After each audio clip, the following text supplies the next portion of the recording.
Welcome back, and let's begin with damage scenario identification. Identifying damage scenarios is crucial.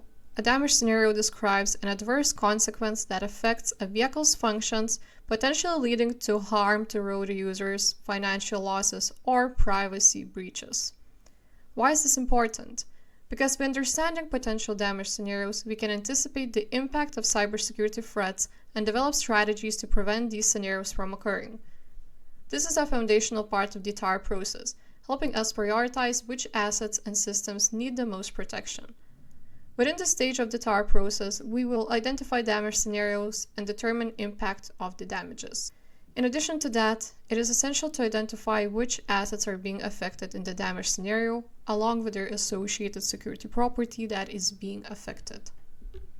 Now let's talk about the core security properties, often referred to as the CIA triad: confidentiality, integrity, and availability, or even AIC.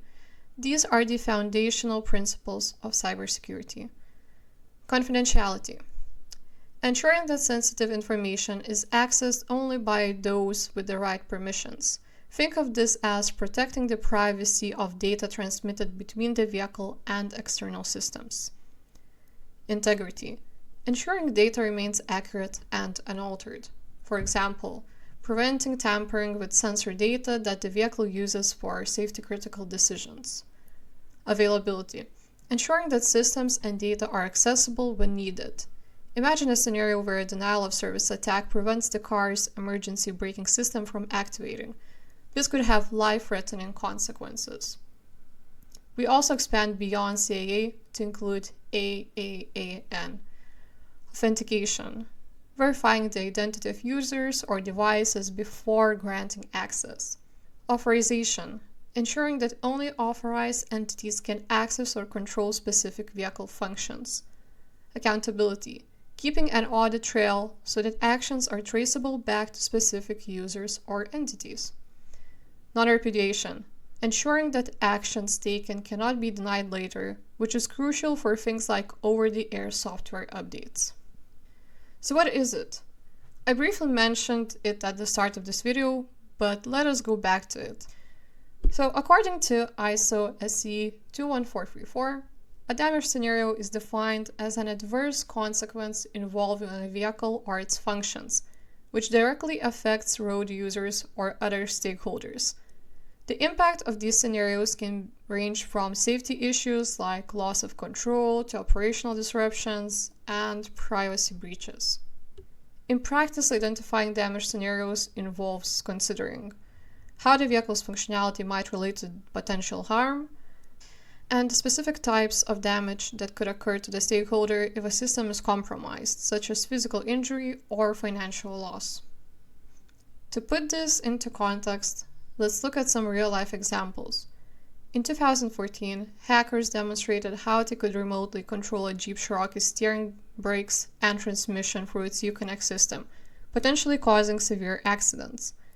In 2016, researchers hacked a Tesla Model S, taking control of the car's braking and acceleration. Tesla responded quickly by issuing a software update. The Nissan Leaf was also compromised in 2016 when hackers accessed its climate control and battery management system via the Nissan Connect app, exposing sensitive data and allowing remote control over some vehicle functions. This next slide is an example of how damage scenarios, threats, requirements, and cybersecurity concepts interconnect. We're introducing these new topics early here, but it's to give you an understanding. For the damage scenario, in this case, we have vulnerability in the API used by mobile devices that are connected to the vehicles via an OBD2 dongle. This vulnerability allows an attacker to potentially take control of any connected fleet of vehicles. This could be extremely dangerous, especially if an attacker were to control critical vehicle functions remotely, leading to possible accidents or unauthorized access to vehicle data. Now, how would this occur? Let's take a step back and take a look at the threat. So the specific threat here involves unauthorized commands being sent to the vehicle. By exploiting the vulnerability in the mobile application, the attacker can send commands directly to the vehicle's CAN network, potentially overriding legitimate controls. We need to establish a cybersecurity goal. A set of goals should already be defined within your organization. However, if this isn't the case, we need to define them. To mitigate this risk, our primary cybersecurity goal is to prevent unauthorized remote access to the vehicle systems. The idea here is to ensure that only authenticated and authorized users can communicate with the vehicle. Now that we know the threat and goal, we have to write a requirement. To achieve this goal, we need to establish a requirement to prevent compromise through encryption. This means implementing robust encryption protocols to ensure the communication between the mobile app, the OBD2 dongle, and the vehicle's internal systems. By encrypting the data, we make it much harder for attackers to intercept or alter the commands being sent. To further enhance security, we implement a cybersecurity concept of conducting secure code reviews after each major version of the mobile application is deployed. Alongside this, we run automated security tests in parallel to identify and patch vulnerabilities quickly before they can be exploited. Additional mitigations might include: a possible mitigation strategy includes hardening the authorization mechanisms both in the mobile application and the cloud backend. This involves ensuring that only legitimate users can access the system and preventing any unauthorized commands on the CAN network. This can include using multi-factor authentication, token-based access controls, and continuous monitoring for suspicious activity. Why does that matter? Because as vehicles become more connected, they are exposed to new attack surfaces. By understanding and addressing these vulnerabilities, we can protect not only the integrity and safety of the vehicles, but also the privacy and security of users. Now, in the previous slide, we had listed a damage scenario. A vulnerability via an API on mobile devices allows an attacker to control any connected fleet of vehicles via an OBD2 dongle to a connected application on a mobile device. We want to make sure we can clearly separate the damage scenario from a threat scenario, which we'll dive deeper into later. For now, let's focus on refining our damage scenarios to emphasize the consequences alone without getting into the specifics on how the attack occurs. To achieve this, here are a few ways we can rewrite the damage scenario to keep it solely focused on the potential outcomes or consequences. For example, unintended activation of vehicle features, potentially causing driver distraction or loss of function. Or simultaneous loss of function across a fleet of vehicles, causing operational disruptions and safety risks. It's also a good idea to keep damage scenarios high level, so we can reduce the number of scenarios we need to manage. By doing this, we can create broader damage scenarios that encompass multiple specific situations, allowing us to streamline our risk analysis process and maintain a clear focus on the impact. Speaking of impact, now that we have defined our damage scenario, we want to analyze the impact of the consequence. When we analyze the potential impact of a damage scenario, we need to consider the scope of damage. This is crucial for understanding how different parts of the vehicle might be affected and for developing strategies to mitigate these impacts. The analysis can be broken down into several key dimensions. Severity. This refers to how serious the damage is. For example, does it impact critical safety systems like braking or steering, which could lead to accidents, or is it limited to non-critical functions like infotainment? Higher severity indicates a more urgent need for mitigation. Type of damage. Here we can classify the nature of the damage. Are we dealing with physical damage to components, data integrity issues, or a disruption in vehicle services? Understanding the type of damage helps us prioritize resources to protect the most critical systems. Number of affected systems. The broader the reach of the damage, the more complex the response. For example, if a single ECU is affected, it might be easier to contain. But if multiple systems across the vehicle are compromised, such as the engine control, braking, and communication modules, this indicates a more severe attack. Duration of impact. How long does the damage affect the system? Is it a temporary disruption that can be quickly resolved, or is it a persistent issue that could require extensive repairs or a recall? Longer durations can increase both the financial impact and safety risks. We understand what is involved in the scope of the impact, but how do we conduct an impact analysis? This would be the impact categories. When performing impact analysis in TARA, we assess the adverse consequences across four main categories. Safety focuses on the potential for physical harm to road users. Financial considers the economic impacts such as repair costs, legal liabilities, or loss of revenue.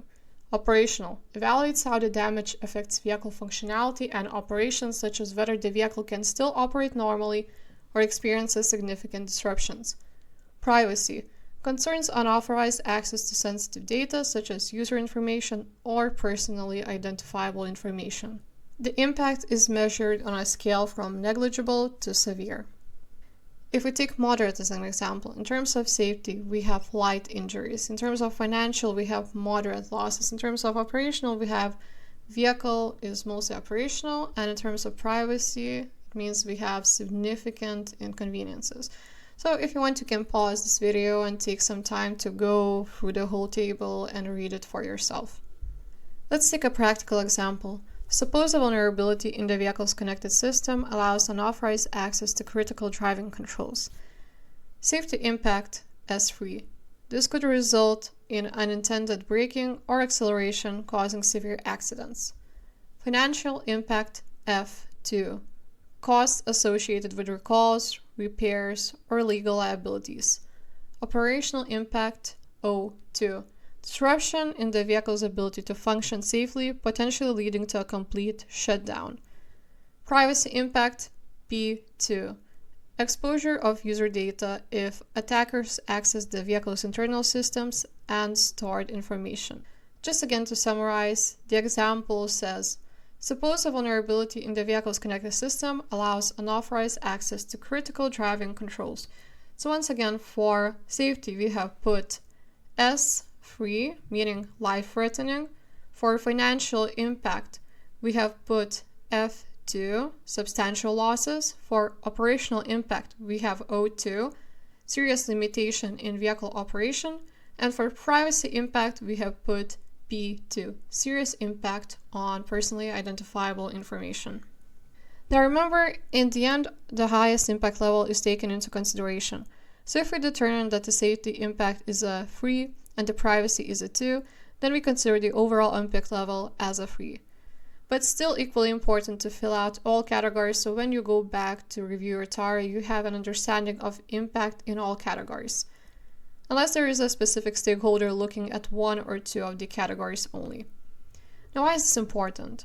By categorizing and prioritizing the impact, we can focus on addressing the most severe risks first, ensuring that our cybersecurity measures are aligned with the most critical areas of potential damage.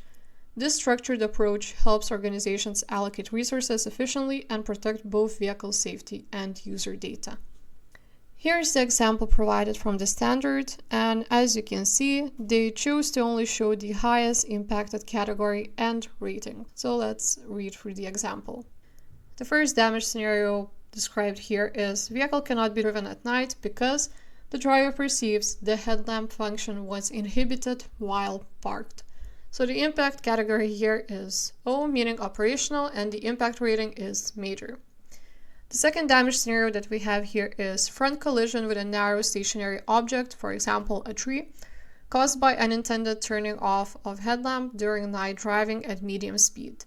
The impact category here is S, meaning safety, and the impact rating is severe. The third damage scenario is malfunctioning automatic high beam caused by headlamp, always remaining at low beam during night driving. The impact category here is O, meaning operational, and the impact rating here is moderate. Let's end this section of the training with a quick knowledge check. What are the four categories we are looking at when doing impact analysis? And here we have a hint, review the previous slide. And the next question is, what are the 3 things you want to consider when identifying assets? Hint, the 3 W's. So if you want, you can pause the video and take some time for yourself to write down the answers or just do a knowledge check in your head. Now let's move on to the next slide and check the correct answers. So once again, what are the 4 categories we're looking at when doing impact analysis? So we have SFOP, safety, financial, operational, privacy. What are the 3 things you want to consider when identifying assets? what, why, and where. Which impact rating of a damage scenario does not belong here? So for A we have severe, B minor, C major, D negligible. So once again, try and think for yourself and decide which one doesn't belong here. As always, you can pause this video. Otherwise, let's hop on to the next slide and review the answer. The correct answer here is minor. Up until now, we have covered various topics. Specific to TAR, we have covered item definition and damage scenarios. In the next section, we will cover threat modeling and threat analysis, which includes deriving threat scenarios. Stay tuned.